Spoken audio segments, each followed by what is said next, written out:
Avis Bitton, est-ce que déjà c'est légal de publier une photo comme ça en une? Est-ce qu'il risque quelque chose Paris Match?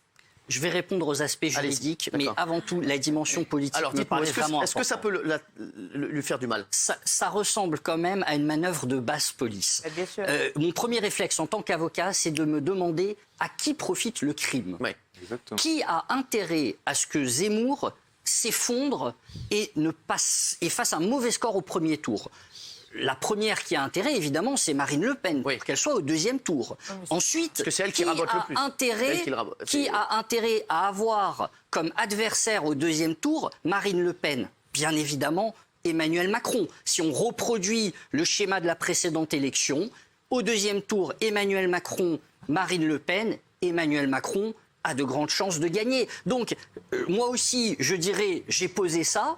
Ensuite, il faut se demander effectivement qui est le plus proche de Paris Match, qui a les liens les plus étroits avec Paris Match. Est-ce que c'est Marine Le Pen ou est-ce que c'est Emmanuel Macron?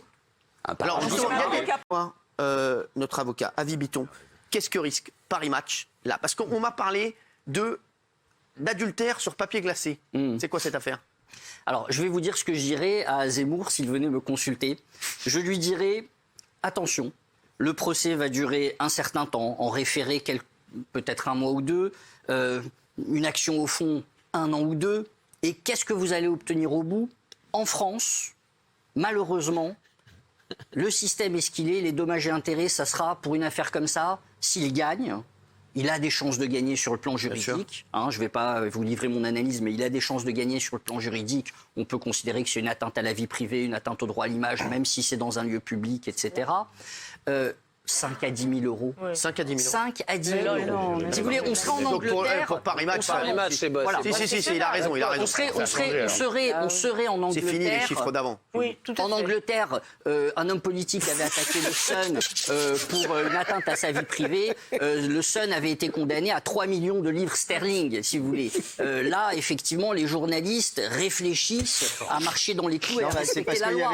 En France, si vous voulez, voilà, le système est ce qu'il est. Et si jamais Éric Zemmour attaque en justice, c'est ce qu'il va faire. Il va entretenir le feu médiatique sur cette affaire. Donc vous pensez qu'il ne faut pas qu'il attaque? Toute la campagne, les journalistes vont se presser aux audiences. Donc vous pensez qu'il ne doit pas attaquer?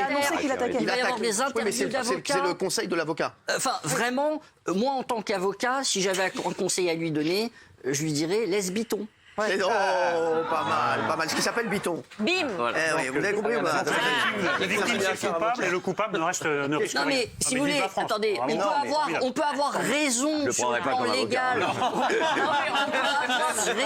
On peut avoir raison sur le plan légal, mais ça peut être quand même une très mauvaise idée. Mais si on fait la moyenne de tout ce qui a procès. été dit, donc en fait le coupable c'est Zemmour et en fait, à Paris Match ne risque rien. Moi je trouve ça magnifique ce pays. Ça peut être une très où ça va mauvaise nous mener. idée. Mais écoutez, dans ce cas, réformez la loi, adressez-vous à un Premier ministre pour faire en sorte que la loi change et que les dommages et intérêts soient à la mesure du mal qui est causé. On a la loi la plus répressive du monde à ce sujet. S'il vous plaît.